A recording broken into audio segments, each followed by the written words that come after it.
اللهم صل على محمد وعلى آل محمد كما صليت على إبراهيم وعلى آل إبراهيم إنك حميد مجيد. اللهم بارك على محمد وعلى آل محمد كما باركت على إبراهيم وعلى آل إبراهيم إنك حميد مجيد. بسم اللہ الرحمن الرحیم. السلام علیکم. میرے چینل نینا جیمز میں آپ سب کو بہت خوش آمدید.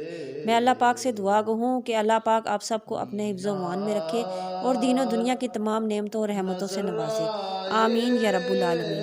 2021 میں رمضان المبارک کا چاند کس تاریخ کو نظر آئے گا؟ پہلا روزہ کس دن ہوگا؟ ہر مسلمان یہ جاننا چاہتا ہے. اگر شعبان کا مہینہ 30 دنوں کا ہوا تو پھر رمضان المبارک کا چاند 13 اپریل بروز منگل کو نظر آئے گا اور 14 اپریل بروز بدھ کو پہلا روزہ ہوگا. اگر شعبان کا مہینہ 29 دنوں کا ہوا تو پھر رمضان المبارک کا چاند 12 اپریل بروز پیر کو نظر آئے گا اور 13 اپریل بروز منگل کو پہلا روزہ ہوگا انشاءاللہ.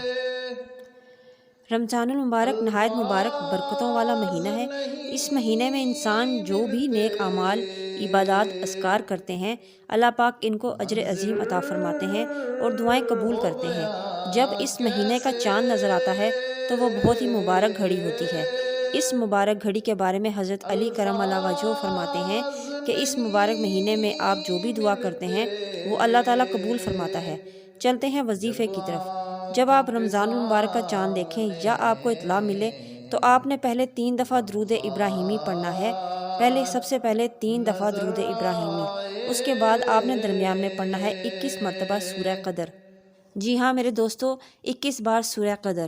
اور اس کے بعد آخر میں آپ نے 3 دفعہ درود ابراہیمی پڑھنا ہے. یعنی اول اور آخر 3 بار درود ابراہیمی اور درمیان میں 21 بار سورہ قدر.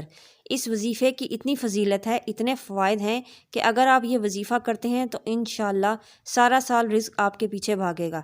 رزق میں وسعت پیدا ہوگی، دسترخوان میں برکت اور وسعت عطا ہوگی. ہمارے پیارے بہنوں اور بھائیوں، میں امید کرتی ہوں اور دعا کرتی ہوں آپ اس موقع کا بھرپور فائدہ اٹھائیں گے. پیاری بہنوں اور پیارے بھائیوں، اگر آپ کو ہماری یہ ویڈیو پسند آئی ہے تو صدقہ جاریہ کی نیت سے شیئر کیجیے اور لائک کیجیے اور ہمارے چینل کو سبسکرائب کریں تاکہ ہماری حوصلہ افزائی ہو. اپنی دعاؤں میں یاد رکھیے اور اپنا بہت خیال رکھیے. اللہ حافظ.